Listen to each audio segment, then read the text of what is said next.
Pwede niyo po ba explain sa amin kung gaano po kaimportante na dapat isang bagsak ng mga impormasyon yung naipadala at hindi lang puro headers at lookup files? Well, importante yan ano kasi nga yung kumpiyansa natin dun sa election results kung natatanggap natin ng direkta yan at nailalathala nating agaran nung makita ng publiko, no? So yung confidence doon natin sa integrity ng election results. Oo. Alam mo yung dahil nga dun sa delayed transmission, yung pangako nga after ng close of polls makakatanggap na, no?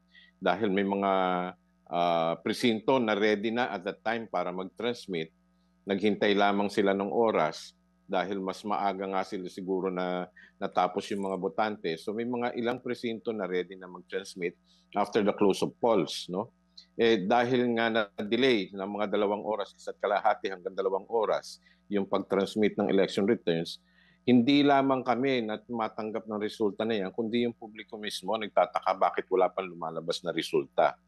Sa media mismo, no? Walang na-publish ang media right after the close of polls, no? Hinintay pa rin nga yung first results package. The reason why then kung bakit namin hinahanap yung rason ay at the same time naman yung COMELEC server mismo nakakatanggap, no? Sang-ayon sa COMELEC, hindi natatanggap namin 'yan, no? Sabi ko, may natatanggap kami na results package pero walang laman, no? So ang tanong namin, bakit walang laman? Okay? So yun nga yung mga katanungan na kailangan na siyasatin ng mas malaliman dun sa sistema. Ito ay automated election system, computers ang ginagawa, tumatakbo siya gamit ang isang software, no? Kailangan ma-audit natin yung software na yon kung ano yung nangyari.